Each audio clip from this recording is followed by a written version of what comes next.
La pregunta del dia avui a Matins és si creieu que es pot arribar a suspendre l'autonomia, com ahir va admetre Marc Gallo. De seguida llegirem les opinions dels espectadors que ens han trucat per explicar-nos què n'opinen. Abans, però, m'agradaria tornar per un moment a Escòcia, perquè ara sí que s'apropa el dia. Estem ja a les últimes hores, falten menys de 24 hores perquè s'obrin els col·legis i divendres a aquesta hora segurament tindrem el resultat. Ahir, en aquesta mateixa tertúlia, es va ressaltar el to en aquest cas de David Cameron, que és a qui havíem sentit potser més en el dia anterior. I tothom coincidia a dir, a poques hores de la consulta, amb les enquestes a frec, hi ha poca agró. Hi havia com una mena de fair play, no sé si british, que deia abans el Vicenç, o molt educat. Avui, Alex Salmond publica en alguns diaris una carta, també, en fi, amb uns fragments que també són poc viscerals, no? És a dir, que és el moment més gran, més poderós que tindrà mai qualsevol de nosaltres, el futur d'Escòcia al nostre país a les nostres mans, no deixeu que aquesta oportunitat se'ns escapi dels dits, no ens permeteu que ens diguin que no podem. En tot cas, el to tant d'una banda i l'altra, en aquest debat, acabi com acabi, d'alguna manera. És cultura política, però és també... És a dir, el que diferencia clarament el procés català de l'escocès és que un és legal i l'altre no té aquest segell. Si és legal i es pot votar, vas a vendre. I el venedor el que vol és seduir. Rarament vas a una botiga i el botiguer et tira escales. Sí, però la seducció ha arribat... Però el discurs de la por l'han fet, eh? Sí, exacte. La seducció ha arribat després de la por. Però no els ha funcionat. I llavors, a última hora, hi ha hagut un canvi d'estratègia. Però fins i tot el moment del discurs de la por, el to, la voluntat de dir, escolti... Hi ha hagut una tintura melodramàtica. Però això ha sigut ara, a última hora. L'estimar s'ha sigut sempre. Perquè no els ha funcionat, perquè no els ha funcionat el discurs de la por, perquè no els ha funcionat, perquè això el que ha fet és revoltar la gent en contra encara més. Jo em vaig trobar l'altre dia, dilluns, un pare anglès a la porta de l'escola i vaig anar a preguntar-li com veia això d'Escòcia i em diu, estic desitjant i tinc el xampany a punt perquè guanyi el sí. I molts anglesos, diguem, d'esquerres com jo, pensem el mateix. I això, diguem, és el que em fa pensar que no està tan clar, que potser guanya el sí, ja veurem, Ja veurem, perquè hi ha hagut un reflux, diguem, d'última hora. L'altre dia hi havia també un titular al País brillant sobre el que està passant a Escòcia, que deia no és William Wallace, no és Braveheart, és Karl Marx, és la qüestió social. I això, diguem, és el que està girant la truita a les enquestes i el que ha provocat aquesta reacció d'última hora del Cameron, del Gordon Brown, del Nick Clegg, d'apel·lar al cor perquè el discurs de la butxaca, diguem, no els hi ha funcionat gens. I de la justícia social. Sí, exacte. No solament de la butxaca, clar, és que a vegades quan parles... La butxaca volia dir això, eh? El tema dels drets socials i de l'estat del benestar i la descomposició que s'ha viscut com a conseqüència de polítiques fiscals i polítiques econòmiques que han derivat malament. Només vulgui... Una frase que vaig sentir l'altre dia, guanyi sí o guanyi el no, Escòcia hi ha guanyat. És a dir, pel que ha tingut d'exemplar en tot el procés. No, dic que sempre parlem de l'SNP, del Salmond, com si fos l'únic partit que ho porta, però precisament la irrupció de la campanya, d'una campanya d'esquerres, amb molts grups d'esquerra, no necessàriament marxista, però sí d'una esquerra molt més radical, sí que ha fet un tomb cap a aturats, dones, intel·lectuals i tot això. I jo crec que té molt a veure també amb una idea que està prenent força en totes les esquerres europees, que és la recuperació de la sobirania popular. No des d'un punt de vista identitari romàntic, sinó perquè hem vist que les instàncies de representació popular, que eren els parlaments i els governs, han quedat anul·lades per instàncies que són inassequibles pel poble. És tornar a la democràcia a escala humana. A escala humana. És a dir, jo aquí he de parlar perquè facin una carretera. No, el fons d'inversió BlackRock que està no sé on. No. Llavors sí que aquesta irrupció de les esquerres té molt a veure també amb Syriza, té molt a veure amb els Forconi, amb els Grillini, té molt a veure amb el biaix cap a l'esquerra que està tenint el procés català. Sí, totalment d'acord amb dues coses. És un problema bàsicament social a Escòcia i després que el tema de la sobirania popular, que jo crec que els municipis en un futur immediat cada vegada acumularan més competències, tot això és cert. Ara també tinc una visió de la història que és la de que cada vegada es creen àmbits de racionalització més amples. La caverna, la tribu, la ciutat, l'estat, les unions supraestatals. I llavors jo crec que per aquesta reivindicació social, per aquesta sobirania popular, no és necessari trencar les velles eines i val la pena aprofitar-les per lo que puguin ser útils. I en el cas, per exemple, del Regne Unit de la Gran Bretanya, home, jo, veritablement, si Escòcia se'n va, jo ho sentiré. Escolta'm, faran molt bé i que tinguin molta sort i que tot els hi vagi molt bé. Però el Regne Unit, en els últims 300 anys, ha fet coses importants, i les han fetes tots plegats. I jo crec... Sí, jo sé que això és... Un imperi. Perdona'm, i la Guerra Mundial. Qui va resistir a Hitler? Qui va resistir Hitler? Quan totes les dretes europees, com diu l'Hannah Arendt, es havien convertit en feixistes, menys el general de Gaulle, que era tan antic que era d'abans. I els regiments escocesos, el 92 Coldstream, que va estar lluitant a l'Alamein, per cert. Exacte, o sigui, perdona'm, i una part important de la nostra cultura democràtica arranca de les pràctiques. Jo, sincerament, en aquest sentit, soc profundament conservador. Conservar les estructures, buidant-les d'allò que es tingui que buidar, però utilitzant-les per lo que sigui possible. És a dir, la Marta ha dit una cosa que a mi m'entusiasma, diu, guanya en tot cas. Doncs sí, a mi el que m'agradaria és que no surti la independència, que se li faci la devolution max i que tinguin unes competències absolutament satisfactòries. Escolteu, quines són les competències bàsiques?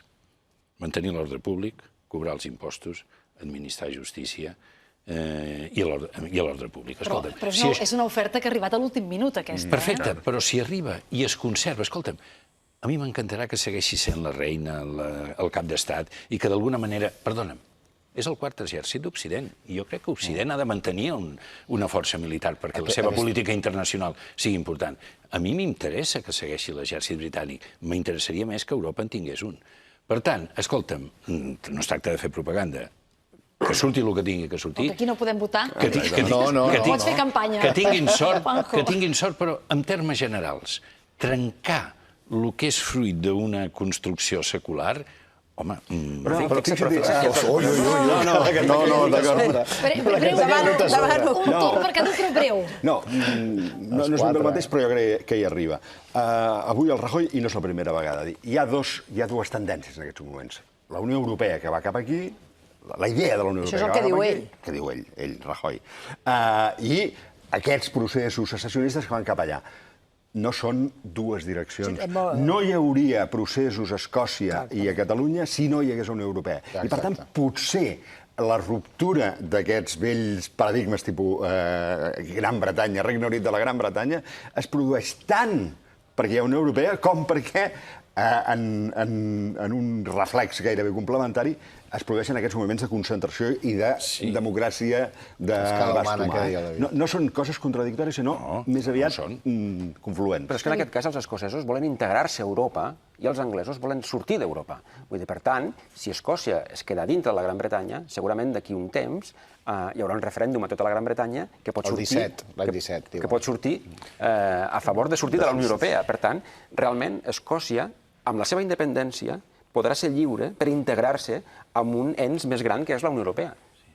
I hi ha el problema, que potser no hem parlat, de la representació que hem comentat abans, el que ells diuen el Doomsday Scenario, que és a dir, els partits que governen Westminster no tenen representació a Escòcia. Llavors la sensació que el que volem els escocesos, com som menys, que és una cosa que sentim els catalans, com som el 16%, els nostres partits són eternament minoria, donen una injustícia de representació evident.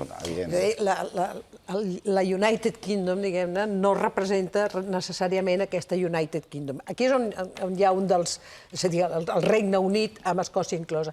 I després una altra qüestió que em sembla important ressaltar, i és que Escòcia, d'alguna forma, o les independències plantejades així, no poden ser igual que les del segle XIX. Llavors, aquest esperit conservador jo crec que es pot defensar, i jo el defenso, jo soc profundament conservadora en aquest sentit, jo crec que estructures que permeten i poden ressignificar-se al llarg del temps de la història val la pena conservar-les perquè a més hi ha una pràctica d'utilització no necessària i no necessàriament sempre pervertida, encara que en algun moment pugui estar-ho. Per tant, com deia Hannah Arendt, que efectivament ella també es reivindicava conservadora en aquest sentit, no conservadora en el sentit de parar qualsevol canvi, sinó al contrari.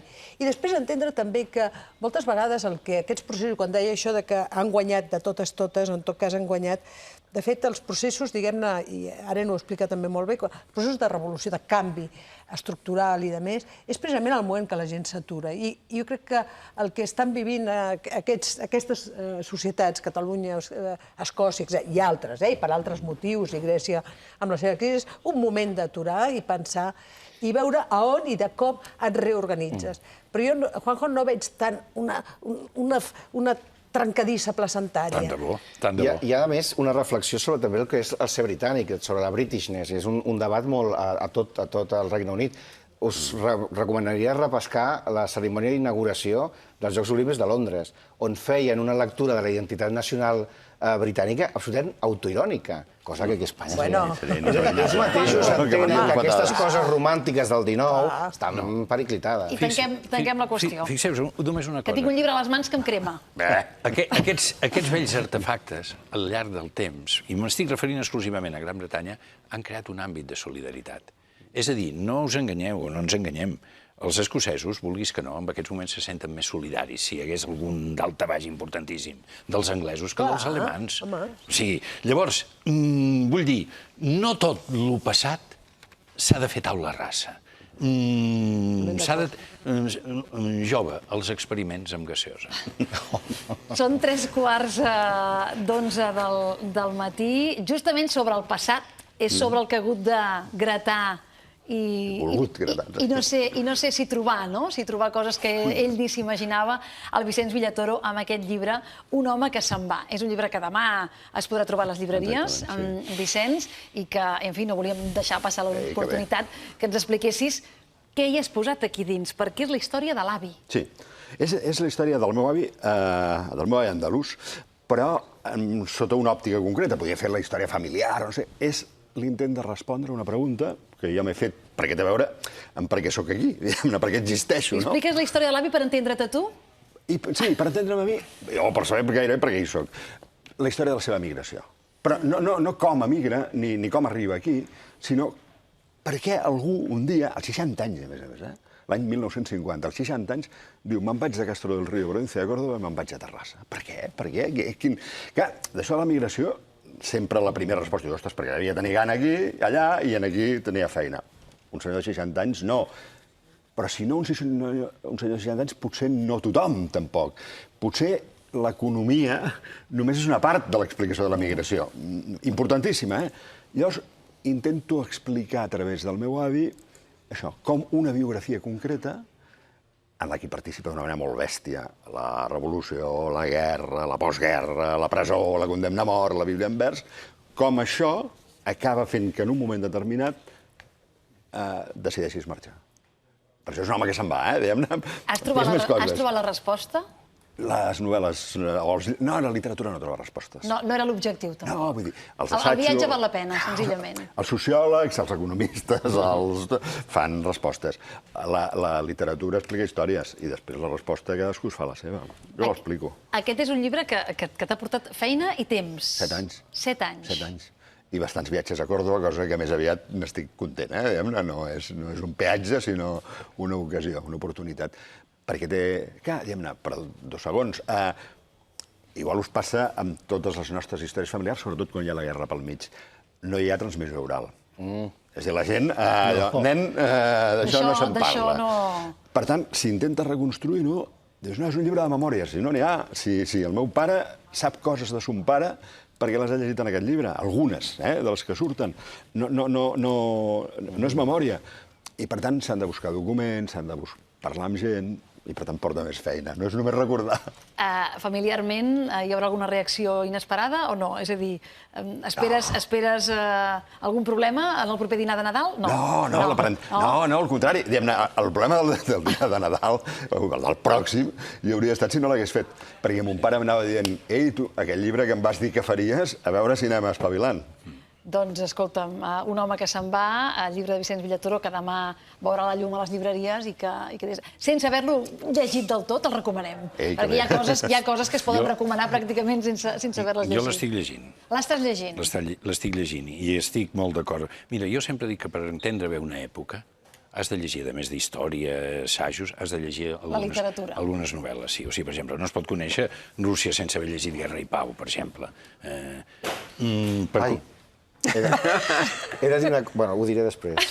Una cosa sobre Guerra i Pau d'aquest matí. Per conèixer el que era Andalusia després de la Guerra Civil, s'ha de llegir aquest llibre. Es pot llegir. I me'n recordava d'una cosa que deia l'Ortega. Diu, si vols conèixer un home o vols conèixer un país, explica la seva història. Llavors, home, quan llegeixes aquesta història, captes que, efectivament, la immigració tenia arrels econòmiques, però tenia arrels de respirar. Són 10 els minuts que falten perquè siguin les 11. De seguida entrarem en Guerra i Pau, tot i que ja et dic que has de ser breu, eh? No, un minut. Jo vull un segon per Chekhov. Caram, és una descripció periodística d'una cosa que ha passat aquest matí venint cap aquí. Ara ens hi posem. Anem a pams, perquè primer són els espectadors que ens han trucat per respondre la pregunta del dia. Per tant, repassem el que ens han dit sobre si creieu que es pot arribar a suspendre l'autonomia, com ahir admetia Margallo a preguntes dels periodistes. La Candelària de Sant Joan de Vilatorrada creu que no ho acabaran fent, que no faran tot el que diuen, perquè a més la gent, cada vegada que diuen coses com aquestes, s'aferra més a les seves conviccions. Això és el que diu la Candelària. La Maria Teresa de Valldoreig pensa que ho diuen per espantar la gent perquè es veuen atrapats i que no ho arribaran a fer. El Josep de Barcelona diu que són unes declaracions que mostren que tenen molta por perquè no tenen cap argument per fer-nos quedar. El Joan de Premià de Dalt pensa que no passarà res del que es diu, no farà pas falta perquè no s'acabarà fent la consulta. La Mercè de Ripollet afirma que si arribessin a complir tot el que diuen sortiríem tots al carrer perquè no es pot permetre tot el que ens estan fent. I afegim a aquestes opinions les de la Maria Mercè, que ens truca des de Barcelona. Maria Mercè, bon dia i bona hora, vostè dirà. Bon dia. Bon dia. Miri, jo telefonava, per donar la meva pobra opinió, però penso que sí, que poden fer-ho. I possiblement molts ho voldrien fer. Però penso que si tinguessin una mica d'intel·ligència emocional, una petita engruna, aquesta intel·ligència emocional que ens permet veure la realitat, no ho faran. Em pregunto, en el cas de confessin, què faran? On ens posaran gairebé les 2 milions de persones que hem sortit al carrer? Hi haurà prou garjoles per posar-nos? Jo ja tinc una edat i la veritat és que em fa mal sentir, quan el sento parlar, el nivell d'agressió en el seu llenguatge, no només en l'oral, sinó també en el llenguatge corporal, perquè hi percebo ràbia, impotència, mentida. Maria Mercè, gràcies per trucar-nos, per fer-nos arribar aquesta reflexió pausada i amb una certa fatiga també, com la que abans expressava la Marta quan sentíem a Rajoy. Gràcies i bon dia. Arriba el moment d'aprovar i suspendre. Comencem pel Vicenç. Sí, és un aprovat al Texas, als cinemes Texas, perquè reobren aquesta setmana, però sobretot perquè ja seria bona notícia que reobrissin fent el mateix que fan els altres, però és que reobren per fer coses diferents, el que fan els altres, cinema a 3 euros. Bueno, doncs a 3 euros està molt bé. Matinals per nanos, això els avis, els pares probablement també, però els avis també ho apreciem. Subtitulació en català, pel·lícules catalanes subtitulades en l'anglès. Jo crec que hi ha una voluntat de fer una oferta nova. I valenta. Valenta. Valenta. I per això, més que provar, el que farem és anar-hi. Gràcies, Vicenç. Juanjo. Jo suspenc el president Rajoy, però com representatiu d'una tendència general de l'establishment polític espanyol en aquest moment d'utilitzar un llenguatge, el del trasplantament de l'altre dia del president Rajoy, els missatges d'en Jorge Moragas, un monumento, salvar a Espanya, l'entrevista que ha publicat El País, el tros d'entrevista de memòries d'en Bono, amb les referències. Jo senzillament diria, escolteu, defenseu el que teniu que defensar amb un nivell superior. Marta. Mira, jo una mica vull reconèixer el paper en la higienització i regeneració del debat i la discussió sobre el paper de la política. a tot el que ha portat el feminisme, els diversos feminismes que fa segles i segles que estan proposant, diguem-ne, una altra manera d'entendre la relació des de la perspectiva de la capacitat de fer fructificar precisament la política com a relació. I un escenari dins de la ciutat de Barcelona, que és Cala Dona, que manté aquest debat, que et vaig trobar a faltar notòriament en tot el debat de política general. He dit que en moltes coses crec que realment es van saltar alguns tabús que la retòrica parlamentària havia imposat i que ahir va haver-hi moments d'una escolta especial i crec que es van notar comunicativament, però en canvi vaig trobar a faltar molta qüestió en la reflexió sobre la crisi, la descohesió social, amb el tema de la pròpia regeneració política, vaig trobar a faltar en gran manera, una reflexió des d'una perspectiva de gènere, des d'una perspectiva que tingui en compte l'existència d'un 60% o un 50 i pico % de la població, és a dir, allò que en diuen la immensa minoria, no perquè ho sigui numèricament, sinó per com moltes vegades està sent considerada per la política i li cal a la política reconèixer-ho. Queda feta la reivindicació, Antoni. Primer, la cosa de Guerra i Pau. Però molt ràpid, eh? Línia blava, un noi de ciències, samarreta UPC, llibre tot rodejat de Candy Crush, llibre analògic, Guerra i Pau, en català de Tolstoi i tret d'una biblioteca. Un miracle. Aquesta és la imatge que has vist al metro aquest matí? Clar, i tothom amb els trastos aquells, he tornat a creure en la humanitat. Ha reconciliat amb el gènere humà,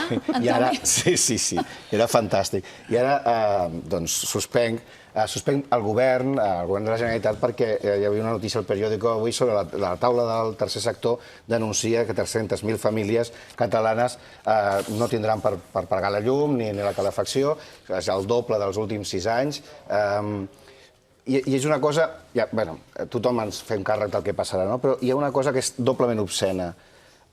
Com entre l'abundància constant, llums de Nadal, cotxes, funcionament occidental, estem vivint unes circumstàncies pràcticament de postguerra, no? És a dir, no només és que hi ha gent que no arriba, sinó que arriba a unes coses que en el segle XXI creiem que ja no s'hauria d'arribar. El concepte de pobresa energètica és nou, però és doblement colpidor, no? I simplement és això. Com a conceptes, no, com a realitat. Com a realitat és antiga, no? Però l'hem visualitzat, clar, però enmig d'aquesta gran abundància és doblement colpidor, almenys des de mi.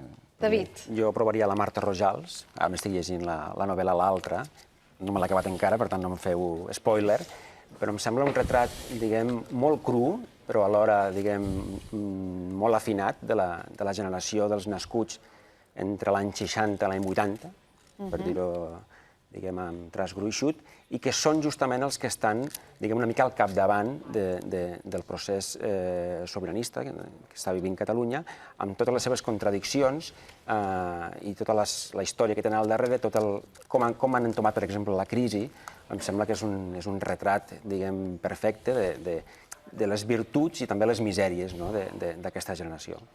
No és la primera vegada, i em temo que ni l'última, que s'aprova Marta Rojals i els seus llibres en aquesta tertúlia. Si ens faltava completar algun forat blanc de l'agenda, ja tenim data per la compareixença de Jordi Pujol al Parlament de Catalunya. Finalment serà el divendres 26, com s'havia dit. Doncs bé, s'ha confirmat, era una de les coses que s'havia de decidir aquest matí al Parlament, i ja hi ha data. 26 de setembre, Jordi Pujol. Cal veure l'hora, és el que no està clar, però Jordi Pujol compareix. Recordem que és en aquella compareixença en la Comissió d'Afers Institucionals, que aquí hi havia, com deia aquell, 2 línies d'investigació. Aquesta és la compareixença per entendre's que era voluntària, i després cal veure com camina finalment la comissió d'investigació que s'ha de votar en un ple posterior. Per tant, amb aquesta notícia d'última hora posem punt i final a la tertúlia d'avui. Agraïm, com sempre, les vostres aportacions i emplaçant-vos a la pròxima. Gràcies. Que vagi molt bé. Són les 11, encara no, Helena.